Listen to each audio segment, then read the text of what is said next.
The darkness of the mountains swallowed up all sound. The wind cut through the skin, carrying with it the echo of something vague and distant. The rescue team advanced with difficulty, their footsteps muffled by the snow that covered the slippery terrain. Each breath was an effort, each movement a struggle against the relentless elements. The headlight of the flashlight trembled in the hands of Marcos, the team leader, when suddenly he stopped abruptly, frozen in place. In front of him, a small body lay there, lying in the snow. The frail figure, covered by a torn cloak and a vacant face, seemed to have been left behind. A child, about 7 years old, stood motionless, his eyes fixed on nothing, but with an unusual calm for someone so small and vulnerable. Marcos took a step forward, approaching cautiously, feeling a strange sense of unease. Something wasn't right. "She's alive!" one of the rescuers exclaimed, breaking the silence.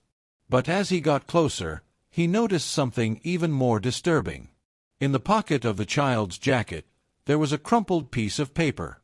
Marcos picked it up with trembling fingers, feeling a strange energy when he touched it. Carefully unrolling the paper, he read the words written there, and his stomach turned. "Go to the ancient shrine. Trust no one." He looked at the others in confusion, but the child didn't seem to care. Her eyes were blank, as if she knew something no one else did but refused to reveal it. The staff couldn't understand what had happened, but one thing was certain: there was something much darker involved. They took her to the hospital, but along the way, no one could stop looking at that piece of paper, and the feeling that a much bigger mystery awaited them only grew. What would happen if the child really knew more than he seemed? What was behind that cryptic message? A doubt hung in the air, and something inside Marcos told him that none of this would be simple. What he and the team had just discovered could be just the beginning of something that would change everything. The mystery was just beginning, and no one, not even the child, knew where it would take them. João sat at the coffee table, the strong aroma of the drink trying to ease the tension in his chest. He watched his daughter, Leah, who played absent-mindedly in the living room. Life had followed a predictable routine for him. After years of service as a police officer, his career had stabilized. The work now consisted of small cases, minor crimes, and routine incidents.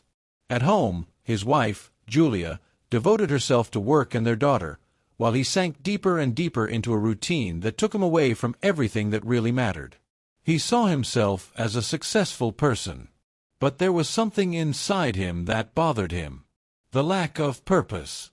The emptiness of living without challenges. He knew he was distant from his family, trapped in his own worries. The arguments with Julia were becoming more frequent, and the relationship with Leah seemed increasingly superficial. João felt that there was something missing in his life, a part of him that was not being fulfilled. And the worst part, he no longer knew how to change. It was then that the phone rang, breaking the silence. The deputy's voice on the line was deep, with an urgency that immediately caught his attention. "John, we have a complicated case. A child missing in the mountains. They found her, but there's something strange. Whatever you can do is crucial." The case seemed simple at first glance, a child lost in the mountains. But the urgency in the detective's voice made it clear that there was something more. João, despite his initial reluctance to leave his routine and get involved in a new mystery, did not hesitate. Maybe it was exactly what he needed, a purpose, a challenge. He said goodbye to Julia and Leah, with a heavy heart, and left. Upon arriving at the hospital, he was greeted by Marcos, the leader of the rescue team. They walked down the hallway to the room where the child was, in silence. João observed the girl. She was fragile, looking like someone who had just had a nightmare, but her eyes were different, empty, but at the same time, piercing. Something wasn't right there. The child didn't seem scared, just silent. The doctor confirmed that she was physically fine, but something was clear. The girl was traumatized, and what's more, something in her expression said that she knew something that no one else did. João then asked for the child to be interviewed. He felt a growing tension, a sense that the research was about to take an unexpected turn. He knew this was just the beginning of something much bigger, but what? The feeling of being on the verge of something disturbing only grew as he studied the girl. When asked her name, the child did not answer. When asked what had happened, she just stared at him, as if searching for something in his words, but refused to speak. That was when he remembered the piece of paper he had found with her. "Marcos, tell me something. This paper, do you know what it means?" Marcos looked suspicious, but before he could answer, the doctor came in, interrupting the conversation. He explained that the child had refused to talk about her journey in the mountains, but had shown signs that something had happened to her. Perhaps a deep trauma or something else. "Something's not right here, John," Mark said, his tone serious. "She knows more than she's saying." "I don't know, but I feel like we're dealing with something bigger than we think." "What do you think?" João didn't know for sure. But something in the girl's gaze, that dense silence, bothered him. He felt like she knew something he couldn't understand on his own. Somehow, he was being pulled into that mystery.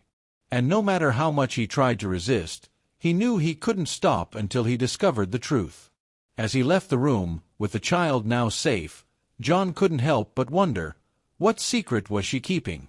And how was it connected to what had happened in the mountains? He felt like his normal life was about to be completely turned upside down. The clues began to emerge one after another, each one more disturbing than the last. João didn't know what was worse, the child's strange stillness or what he was beginning to unravel about what had happened in the mountains. The police chief had insisted that the investigation be kept confidential, but João, now immersed in the mystery, felt that something bigger was at stake. The information about the ancient cult, the legends he was beginning to hear, and the paper with the coordinates were leading him down an increasingly nebulous path. He decided to dig deeper into the records about the child. The data was sparse, but one thing was clear: no one knew where she came from. There were no birth records, no known relatives, nothing that could explain her origins. The girl seemed to have appeared out of nowhere, in the mountains. This only added to the strangeness of the situation. One cold night, after hours in the archives, João found something that would make his stomach turn. The child had been seen in several old images, always with adults who seemed to be engaged in rituals, in isolated places. But the most disturbing thing was the information that these images were linked to a local legend about a lost sanctuary in the mountains where ceremonies had been held for centuries. And there, in those records, he found the image of a house. The same house he had seen in one of the flashes of memory he had had during the interview with the child. That was the trigger. João knew he was about to face something much bigger than he had imagined, something he could not ignore. The next day, he convinced Marcos and some members of the rescue team to go with him to the place indicated by the coordinates on the paper. The mountains were silent, darker than he remembered. The feeling of desolation grew with each step they took. When they reached the indicated point, they found what appeared to be an entrance to a cave, hidden among the rocks.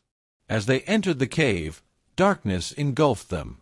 The air was cold, heavy, and there was something almost palpable about the place, as if it were imbued with a deep mystery.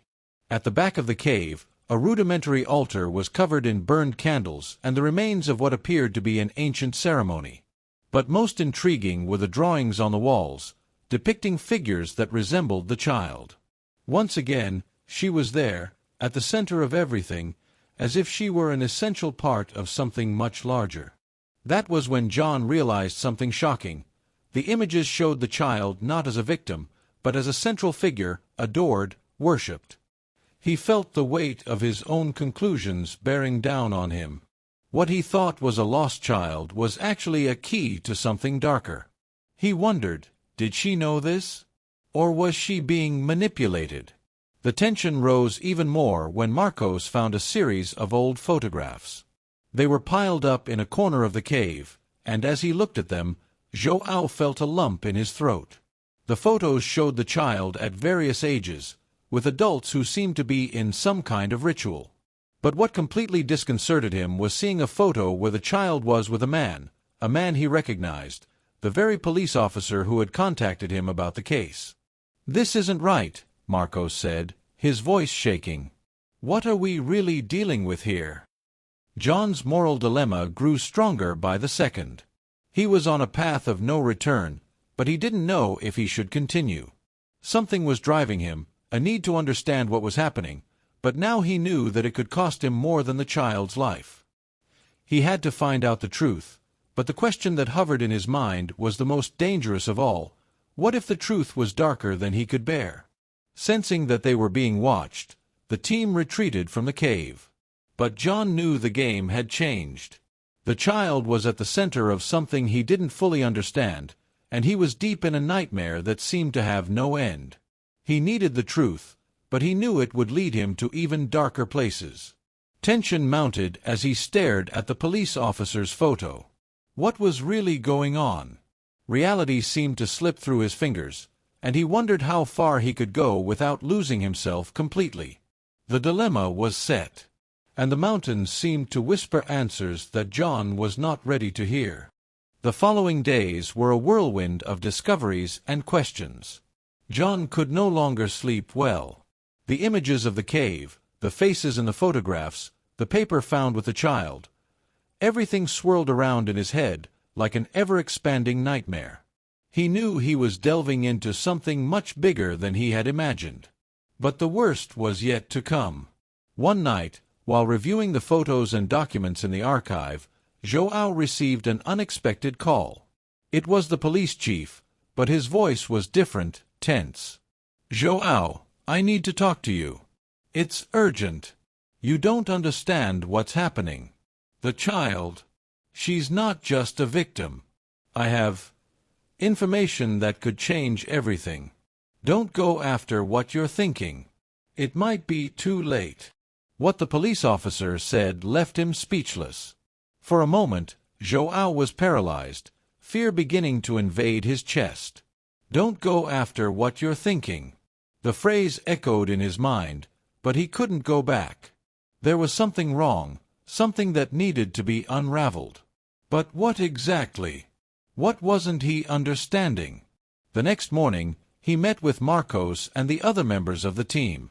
They were apprehensive, visibly shaken by the investigation. João felt that the abyss was opening up beneath them, and they were all about to fall. Wasting no time, he asked for the child to be brought back for a new interview. He needed to understand what she knew, what she was hiding. And as he looked at her, he felt that she had already observed him enough to know what he was thinking. This time, when he tried to talk to her, something different happened.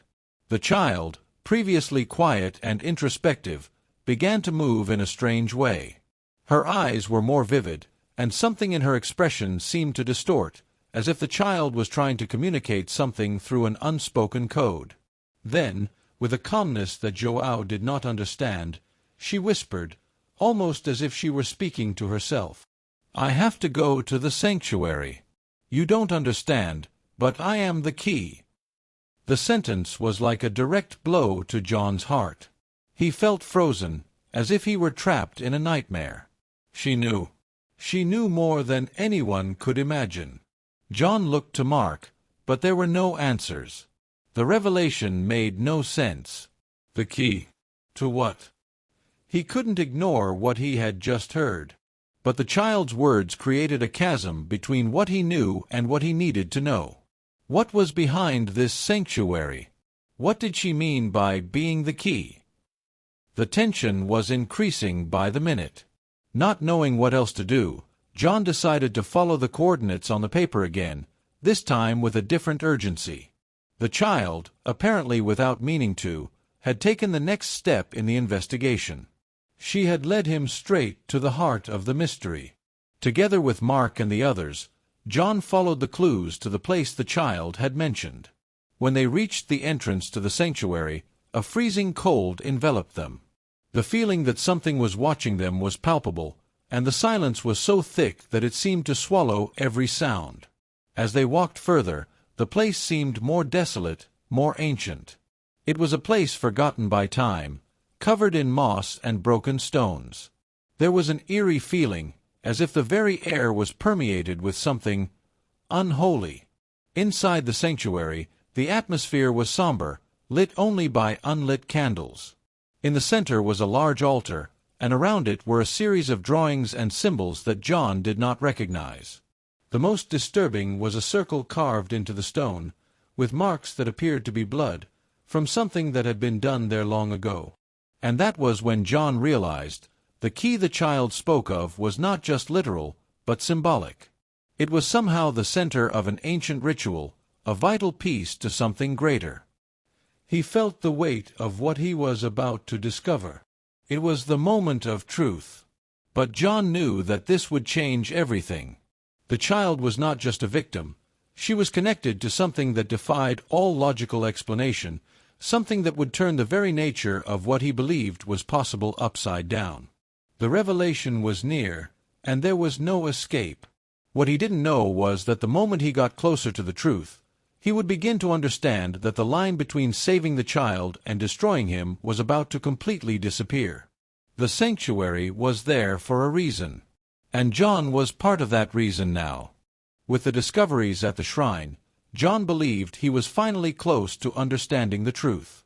But at the same time, his sense of unease only grew. He felt like he was digging too deep, and that with each step, the answers he found were more terrifying than the questions he had asked. But with the child revealing that he was the key, John had hope, a false hope, that everything would finally make sense. He thought that by confronting what was behind the legend, he might find a way to end this nightmare without causing further harm. Perhaps if he could destroy the artifacts or break the cycle, he would be saving the child and himself. When he returned to the sanctuary, now alone, armed with the knowledge he had gathered so far, he was convinced that he had found a solution. He imagined that by destroying the symbols or burning the ancient manuscripts he had found, he could nullify the dark power that the child seemed to carry. The hope of a happy ending, of resolving everything without major consequences, dominated him. He wanted to believe that he could save the child without major costs. As he entered the cavern of the sanctuary, his decision was made. He approached the altar with the intention of destroying everything, feeling a strange weight dissolve in his chest. This will end now. It will be simple. He took the stones and symbols from the wall and began to destroy them, cracking them with force. The sound of the stones breaking seemed like a relief, as if he were breaking the cycle of suffering that had stretched on for generations. For a brief moment, what he had done seemed like the solution. The child, silent, watched from a distance, as if she knew something was about to change. But then, just as he was about to destroy the last piece of stone, a strange sound, almost like a muffled scream, echoed in the cave. John stopped, perplexed, and stared at the symbols. They seemed harmless, but as he broke each one, he realized that something worse was happening. What he thought was the solution was actually upsetting the balance of something much bigger. Suddenly, the ground beneath their feet shook. The unlit candles around the altar lit up, and a wave of almost tangible energy swept through the sanctuary. A chilling wind began to circulate within the cave, as if something ancient was being awakened. The symbols on the wall began to glow eerily, and a voice whispered through the wind. The child approached slowly, now with an expression of absolute calm, as if he had known all this would happen. John didn't understand right away, but that was when the child, with a distant look, said, once again, the words he feared to hear. "You can't destroy what's already in you, John. You're part of what's behind it." He froze. Part of what was behind this. The weight of it fell upon him. He wasn't just unraveling a mystery, he was rewriting the history of something that was already intertwined with his own life. He didn't know how, but he knew that somehow it was connected to the cycle he had tried to break. He had always been a part of it, somehow. It was at that moment that the reality he knew began to disintegrate. The shrine was alive, as if it breathed. The power he was trying to destroy was not just an artifact, it was a force, an entity that spanned generations. He thought he was merely dealing with a mystery, but in truth, he was messing with something that had been present in his life from the beginning. Desperately, he tried to retreat, but the cave doors closed, and he was forced to confront the darkest truth of all. The child was not only the key, she was the link between the past and the future. She did not need to be saved or destroyed. She was already the center of everything. At that moment, a cold realization crept into his mind. There was no simple solution. There was no easy way out. With every choice he tried to make, he realized he was only digging himself deeper into the abyss. The real question wasn't whether to save the child or destroy the shrine. The real question was what he was willing to sacrifice to break this cycle. John's hope of solving everything quickly faded like a dream shattered by reality. The solution he was looking for disappeared before his eyes, and the tension turned into a much deeper nightmare. He knew that, somewhere deep in that cave, he had already lost the ability to go back. The feeling of helplessness washed over John like a relentless wave. He looked at the child, now with disturbing clarity, and understood that nothing he had done up until that moment mattered anymore. There was no turning back. There were no simple solutions. The weight of the choices he had made crushed him. He had tried desperately to find a path where everyone would come out unscathed, where the truth would be revealed without cost. But the truth he had found did not offer that. The sanctuary, now completely silent, seemed to be watching them, as if awaiting their final decision. The energy that filled the cave increased, the air became denser, as if everything around them was waiting for a reaction, a definitive action. The child, with her empty, deep eyes, was there, more enigmatic than ever, like an echo of a future that John could not understand.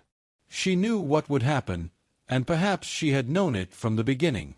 He tried to take a deep breath, trying to organize his thoughts, but all he felt was a growing urgency to do something, to finish it once and for all.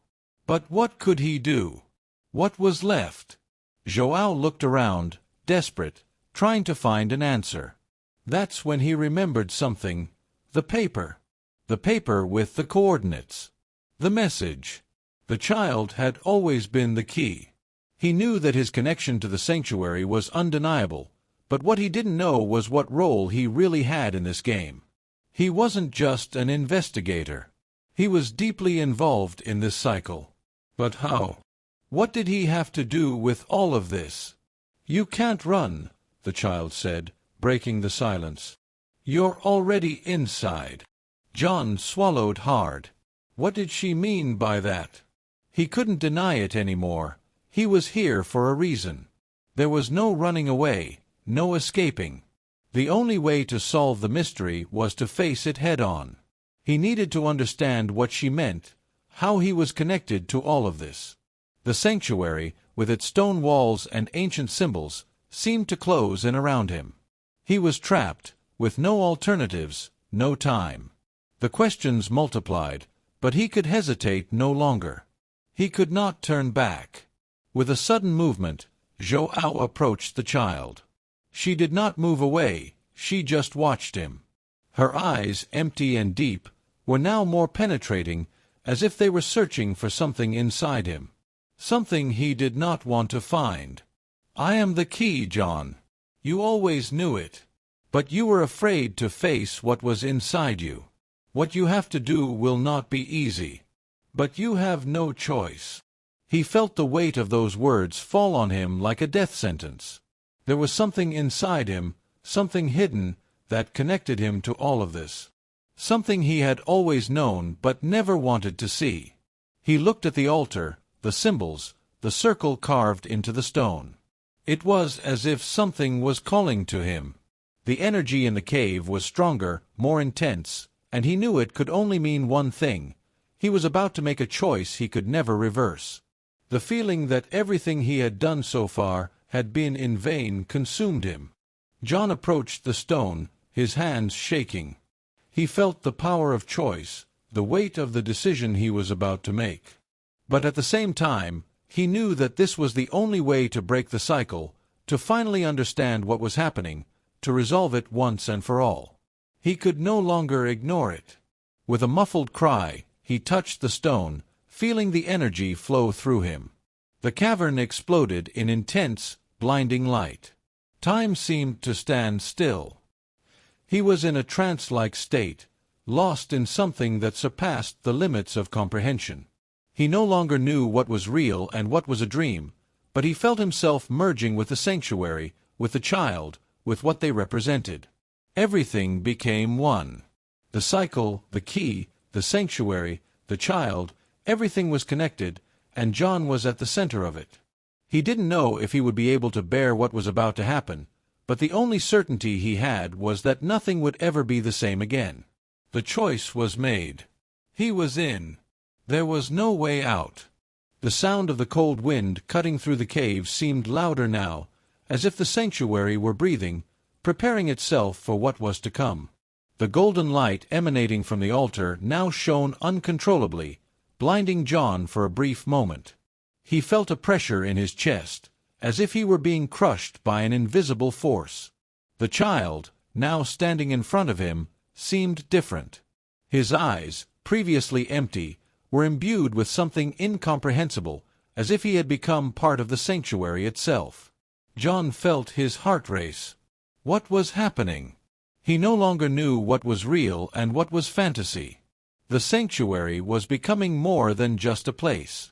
Now, he felt like he was at a breaking point, as if everything in his life was converging on that moment, that exact moment. "You don't understand, John," the child said, his voice now deep and clear, but with a frightening serenity. "You already know what I am. What you are. You've always been part of it. You've always been the key." John swallowed hard, a sense of despair rising within him. The key. He could no longer ignore it. Something inside him had awakened him, but he was afraid to comprehend the truth that was about to be revealed. He approached the altar, unable to resist. It was as if something was pulling him there. As he placed his hands on the cold stone, a wave of energy coursed through his body, causing him to fall to his knees. The pain was almost unbearable, but at the same time, something was calming him. He felt like he was becoming a part of it. Power was merging with him, invading his soul. The child approached, her eyes no longer those of a simple child, but of something much older and wiser. She touched his shoulder, and Joao's vision was filled with flashes of old memories. Images from a time long before his existence, of rituals performed in the same halls of the sanctuary. He saw people like him, like her, like the other guardians who had failed to prevent the cycle from being fulfilled. "What you fear, John," the child said in a whisper, "is not what you think. You fear becoming what you already are. What you carry inside you. Haven't you noticed? Haven't you noticed that you've been the key all along?" The revelation was like a punch in the gut. John looked at the child, and everything fell into place. He had never imagined, never wanted to believe, that he, on some deep level, was part of what he had been trying to fight. The truth was not that he was saving the child or solving a mystery. He was the mystery. He was the missing link between the old rituals and the new cycle, the key to keeping the balance, and to keeping everything going again. The pain in his chest intensified, but at the same time, he felt a sense of clarity. What he had done was not just a choice. He was fulfilling his destiny, something greater than himself, something that was written in the stones of the shrine, something he could not fully understand. The child looked at him with an enigmatic smile, as if he knew that John had finally understood. "You are one with the cycle now, John. You are the keeper of truth. What will happen next, you already know." The moment he realized there was no turning back, that he was no longer just an observer or an investigator, but rather a fundamental part of what he was trying to destroy, the sanctuary lit up completely. The walls began to vibrate, the floor to shake, and the light emanating from within John seemed to spread throughout the entire room. The child was no longer there. John was now alone, but the feeling of belonging to something much bigger became oppressive. He understood, somehow, that he had never been in control. He had always been part of the cycle, always been the code that needed to be activated for everything to happen. And as the sanctuary pulsed around him, John knew that by taking this place at the center of the mystery, he had not merely lost himself. He had reconnected with the most terrifying truth of all. He was the true guardian, the last link needed to ensure that history would not be interrupted. The sanctuary, now bathed in an intense golden light, seemed to breathe, to pulse with a force that John had not known could exist. He stood there, in the center, alone, feeling the energy that had been unleashed within him. The pain in his body had lessened, but the feeling that something inside him had changed forever was unbearable. He was no longer the man who had begun this journey. He was now a part of the sanctuary, a part of the cycle that could never be broken. Looking around, he saw that the shrine was in ruins, but the light radiating from it seemed to restore it. The broken stones were repaired, the candles were relit, and the inscriptions on the walls began to glow again, as if the energy of truth had the power to resurrect everything. But at the same time, he felt an overwhelming loneliness. He had fulfilled his role, but at what cost? The child, who had once been the center of his search, now seemed like a distant memory. She had become a part of it all, and in the end, João understood that she was not a simple victim, nor an isolated key. She, like him, was part of an eternal cycle, something greater than either of them could comprehend. They were just pieces on this cosmic chessboard, chosen not to save, but to ensure that the cycle would continue. He didn't know how he could live with the weight of this truth, but he also knew he couldn't run away. He had been chosen, and he was now part of an immortal legacy that transcended human understanding. The truth was this: we cannot run away from our destiny. Everything we do leads us to the place that was already written for us, no matter how hard we try to resist it. Because in the end, saving a life is saving an entire world. Those words echoed in his mind, and he understood them now in a much deeper way than he had ever imagined. It wasn't about saving someone from immediate danger or a violent death. No. It was about understanding that by saving a life, by making a choice, you are not only preserving the fate of one person, but also that of everyone around them, and even those who will come after them. John finally understood that his choice, as painful and full of suffering as it was not just about him or the child. It was connected to something greater, something beyond his understanding. He had sacrificed himself to ensure that the cycle would continue, so that the balance of fate would be maintained. This was his role, that of guardian of an immutable truth. Now, with the sanctuary restored, the energy that filled the place felt softer, as if he had accomplished what he had needed to do. The weight of responsibility still rested on his shoulders, but John no longer felt anger or regret. He understood that, on some deep level, he had made the right choice, the choice that was necessary, not for himself, but for the world at large. He looked out over the horizon, where the morning light was beginning to filter through the cracks in the rocks. The sun was rising, but there was no longer the sense of a new beginning. The history that had passed, the sacrifices that had been made, were now forever intertwined. The truth could not be erased. John had done what needed to be done, and from that moment on, the cycle would continue, as it always had. The last thing he felt was a strange calm. It wasn't relief, it wasn't happiness. It was acceptance, a deep understanding that even in the darkest situations, there was always a purpose. Life, with its ups and downs, its pains and joys, was part of an unchanging cycle. And no matter how hard he tried to understand it, the truth was that he would always be just a part of that eternal cycle. The cave was silent again, but John knew that, as lonely as he was, he had fulfilled his role. The cycle was complete, because, in the end, saving a life is saving an entire world. And that world now was different, but somehow it was complete.